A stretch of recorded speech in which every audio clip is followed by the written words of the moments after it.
여러 예시들을 통해서 통제 집단 합성법, 이 신테릭 컨트롤 메소드가 어떤 논리로 인과 추론을 하고자 하는지에 대해서 설명을 드렸는데, 이 신테릭 컨트롤은 바로 도너풀 내에 포함된 컨트롤 유닛의 웨이티드 에버리지였고, 결국에는 각 컨트롤 유닛에 얼마만큼의 웨이트를 줘야 할지가 가장 중요한 관건일 거예요. 이 신테릭 컨트롤의 목적을 다시 한번 떠올려 본다면, 컨트롤 유닛의 웨이트를 구하는 방식에 대해서도 어렵지 않게 이해해 볼 수 있을 거라고 생각을 하는데요. 먼저 여기 보이는 것처럼 이 트리티드 유닛이 있고, 세 개의 컨트롤 유닛이 있다라고 한번 생각을 해볼게요. 그리고 여기서 우리의 목적은 이 트리트먼트 이전 기간에 이 컨트롤 유닛의 웨이티드 에버리지를 통해서 이 트리티드 유닛의 값을 예측하는 거고, 이때 예측하고자 하는 그런 예측 변수로서 기본적으로 이 프리 트리트먼트 아웃컴을 생각을 할 수가 있어요. 여기서 이제 T-1과 T-2는 트리트먼트를 받기 전과 그리고 전전 기간을 나타낸다라고 볼 수 있고, 그 외에도 다른 코베리에이트에 대해서도 함께 고려를 할 수가 있는데, 지금 이 예시에서는 이 트리트먼트를 받기 전과 전전 기간의 아웃컴 Y와 그리고 코베리에이트 X에 대해서 이 트리티드 유닛과 그리고 컨트롤 유닛에서의 웨이티드 에버리지의 차이를 최소화할 수 있는 이런 웨이트를 구함으로써 신테릭 컨트롤을 구하는 어떤 상황에 대해서 한번 생각을 해볼게요. 먼저 이 각 프리딕터에 대해서 이 트리티드 유닛과 그리고 컨트롤 유닛에서의 웨이티드 에버리지의 차이에 대해서 다음과 같이 구할 수 있겠죠. 먼저 이 트리트먼트를 받기 전전 기간에서의 아웃컴에 대해서 그 차이를 생각해보면 다음과 같겠죠. 이때 이제 컨트롤 유닛에서의 웨이트를 W1, W2, W3라고 하면은 다음과 같이 그 웨이티드 에버리지를 통해서 쉽게 계산해 볼 수 있을 거예요. 결국에는 이러한 차이를 최소화할 수 있는 이런 W1, W2, W3를 구하는 게 우리의 목적이 될 텐데, 지금 여기서 이러한 값의 차이를 최소화해야 되는 이 프리딕터가 한 개가 아니고 지금 세 개가 더 있잖아요. 그러니까 다른 프리딕터에 대해서도 동일한 방식대로 이 트리티드 유닛과 그리고 컨트롤 유닛에서의 웨이티드 에버리지의 차이를 다음과 같이 계산해 볼 수 있을 거예요.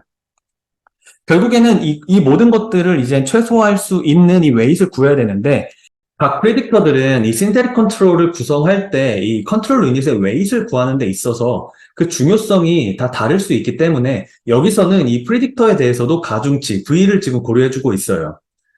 그래서 이 4개의 프리딕터에 대해서 V1, V2, V3, V4의 가중치를 고려를 하면은 이 각각의 차이에 대해서 이 가중치를 모두 곱해주고 이들의 총합을 구할 수 있겠죠. 그런데 여기서 이 트리티드 유닛에서의 값과 그리고 컨트롤 유닛에서 웨이티드 에버리지 값의 차이는 플러스일 수도 있고 마이너스일 수도 있는데, 우리는 여기서 이 값 자체의 최소를 구하기보다는 이들의 차이가 최대한 0에 가깝게 만드는 게 우리의 목적이기 때문에 이럴 때는 이 차이를 제곱함으로써 0에 가깝도록 구할 수가 있겠죠. 결국에는 이러한 어떤 값들의 차이의 제곱을 가중한 이런 총합을 최소화할 수 있는 이 W와 V의 웨이트를 구하는 게 바로 신테릭 컨트롤 메소드다라고 이해해 볼 수 있을 것 같아요. 이 신테릭 컨트롤의 목적을 감안한다면은 이러한 어떤 이 신테릭 컨트롤 메소드의 방법에 대해서 충분히 잘 이해해 볼 수 있지 않을까 생각을 하고요. 또 여기서 볼 수 있는 특징은 바로 이러한 오리지널 메소드에서는 이 패널 데이터 아날리시스와는 달리 이 타임 디멘전을 따로 고려하고 있진 않아요. 무슨 말이냐면 여기서 보면은 지금 다른 시점에서의 값은 이렇게 서로 다른 변수로 정의를 하고 각 시점에서의 이러한 어떤 값들의 차이를 개별적으로 구하고 이들의 합을 최소화하는 방식으로 이렇게 신테릭 컨트롤을 구하고 있다라는 거를 좀 확인할 수 있을 것 같고요. 또 오리지널 메소드의 특징 중에 하나는 이런 컨트롤 유닛에 대한 웨이, 즉 W에 대해서 컨스트레인이 존재한다는 건데, 바로 컨트롤 유닛에 대한 웨이트는 non 네거티브여야 하고 그 합이 1이어야 한다라는 컨스트레인이 존재해요. 이러한 웨이트에 대한 컨스트레인이 어떤 의미를 갖는지에 대해서는 뒤에서 좀 더 부연 설명을 드리도록 하겠습니다. 앞서 설명드린 걸 좀 더 이제 포멀하게 식으로 구성하면 이제 다음과 같은데, 이제는 이 식이 어떤 의미를 갖는지에 대해서 여러분들이 좀 더 잘 이해해 볼 수 있지 않을까 생각을 합니다. 이 식에서 지금 이 괄호 안의 값이 바로 각 프리딕터에 대해서 이 트리티드 유닛과 컨트롤 유닛의 웨이티드 에버리지의 차이를 나타내고, 여기서 V가 그 프리딕터에 대한 가중치를 나타내죠. 그래서 이렇게 이 프리-인터벤션 피리어드에서의 이러한 어떤 각 프리딕터에서의 차이의 합을 최소화할 수 있는 V와 W, 웨이트를 구하는 거예요. 그리고 이렇게 구한 이 컨트롤 유닛에 대한 가중치인 W를 이렇게 포스트 인터벤션 피리어드에 적용함으로써 카운터팩추얼, 즉 신테릭 컨트롤을 추정하고자 하는 게 바로 통제 집단 합성법, 신테릭 컨트롤 메소드다라는 거를 이해해 볼 수 있을 것 같고요. 이 신테릭 컨트롤이 이 트리트먼트가 없을 때 이 트리트먼트 유닛의 아웃컴 트래젝토리를 모방하고자 한다라는 그 목적을 떠올려 보면은 아마 이러한 방법이 더 잘 이해되지 않을까 생각을 합니다. 여기서 이러한 웨이를 구하는 방법은 사실 여기서는 이제 옵티미제이션, 이 최적화 모델을 쓰고 있는데 지금 여기서 보면은 이 식을 지금 최적화하는 이 미지수를 찾는 건데 여기서 지금 미지수가 지금 두 개잖아요. V와 W고 그리고 이게 이제 미지수가 두 개가 곱해져 있으니까 지금 2차 쿼드라틱 폼이죠. 그러니까 2차식이니까 결국에는 이러한 2차식을 최적화할 수 있는 방법이 이제 쿼드라틱 프로그래밍이라고 하는데 이러한 어떤 쿼드라틱 프로그래밍을 통해서 이걸 이제 최소화할 수 있는 어떤 이런 W와 V를 이제 구할 수가 있을 거예요. 근데 이러한 옵티미제이션 알고리즘에 대해서는 이 강의의 메인 주제는 아니니까 일단 언급만 하고 자세한 설명을 생략하고 넘어가도록 하겠습니다. 그런데 여기서 사실 생각해보면 우리의 목적이 이 프리-인터벤션 피리어드에서 이 트리티드 유닛에 대한 아웃컴 트래젝토리를 예측하는 거였잖아요. 그럼 굳이 코베리에이트를 고려할 이유가 있을까요? 코베리에이트 고려하지 않고 그냥 직접적으로 이 프라이어 아웃컴에 대해서만 고려를 하고 그냥 그 차이만 최소화할 수 있는 이런 컨트롤 유닛의 웨이만 구하면 되지 않을까요? 모든 프리딕티브 모델링에서와 마찬가지로 당연히 이런 프리딕터에 대한 선택은 결과에 직접적으로 영향을 미치기 때문에 이 신테릭 컨트롤에서도 굉장히 중요한 부분이라고 할 수 있어요. 처음에 이 알베르토 아바디 교수님이 처음 이 신테릭 컨트롤 메소드를 제안을 했을 때는 제가 지금 소개를 드린 것처럼 이 프리 트리트먼트 아웃컴과 그리고 observed covariate을 모두 프리딕터로 고려를 해서 이 트리티드 유닛과 컨트롤 유닛의 웨이티드 에버리지의 차이를 최소화할 수 있는 방향으로 웨이트를 구하고 있어요. 그런데 그 이후의 연구들에서는 이제 이 신테릭 컨트롤을 구하는 데 있어서 코베리에이트보다는 당연히 이제 이 프리 트리트먼트 아웃컴이 훨씬 더 중요하다라는 걸 이제 많이 얘기를 하고 있어요. 어쩌면 사실 당연한 얘기죠. 그러면 사실 우리는 코베리에이트를 굳이 고려할 필요 없이 이 프리 트리트먼트 아웃컴만 가지고 신테릭 컨트롤을 구해도 되지 않을까요?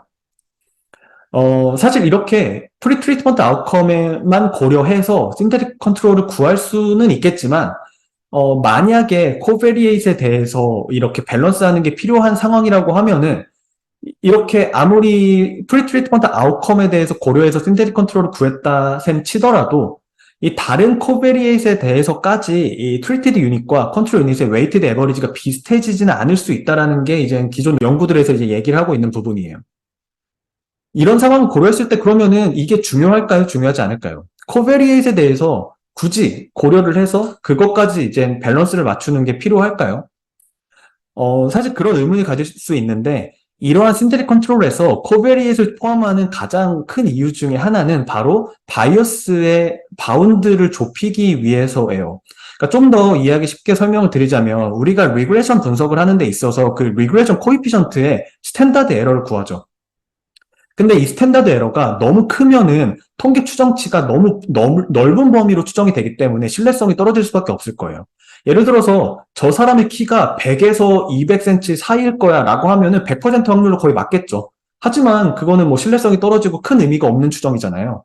마찬가지로 결국 그 통계 추정 구간을 좁히는 게 중요한데 여기서 마찬가지로 이 신테릭 컨트롤에서도 이 바이어스의 범위가 너무 크면은 그 신뢰성이 떨어질 수 있기 때문에 이렇게 프리 트리트먼트 아웃컴뿐만 아니라 이 코어 베리에이트까지 고려를 해서 이것들의 차이까지 최소화할 수 있는 방향으로 신테릭 컨트롤을 구하게 되면은 이론적으로 이런 바이어스의 범위를 보다 좁힐 수 있다라는 게 이제 알려져 있어요.